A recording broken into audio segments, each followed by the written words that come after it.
Premièrement, ce qu'il faut savoir, c'est qu'il n'y a pas de fabricant d'éoliennes au Québec. Présentement, tu vois des images du parc éolien des Neiges, le plus gros chantier éolien de l'histoire du Québec. Et pourquoi je t'en parle? C'est parce qu'on a appris dans les dernières semaines par l'entremise de la presse que des matériaux chinois sont transportés au Québec pour la réalisation de ces éoliennes. Déjà, 171 pales ont été transmis par bateau au Québec, alors qu'il y a une usine en Gaspésie qui a même été financée par le gouvernement du Québec. Sur le projet des Neiges Sud, il faut se rappeler qu'on aura 17 éoliennes. Les tours auront été fabriqués chez Marmen au Québec.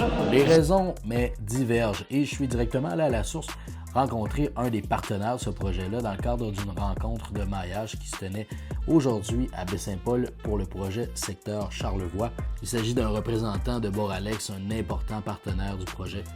On l'écoute.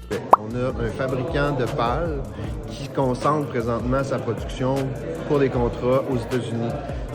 Fabriquer une pale, c'est comme pour chaque modèle d'éolienne, la pale est différente. Donc, présentement, les chaînes de montage disponibles ne produisent pas les pales qu'on aura besoin. François Legault était dans la région du Bas-Saint-Laurent la semaine dernière et a promis cette fois-ci que son nouveau projet éolien de 1500 MW, et là, les pales seront faits au Québec. On va redoubler d'efforts pour que la production québécoise puisse être mise de l'avant, c'est évident. Va nous suivre, puis suis-nous parce qu'on a un invité de marque cette semaine. Reste là.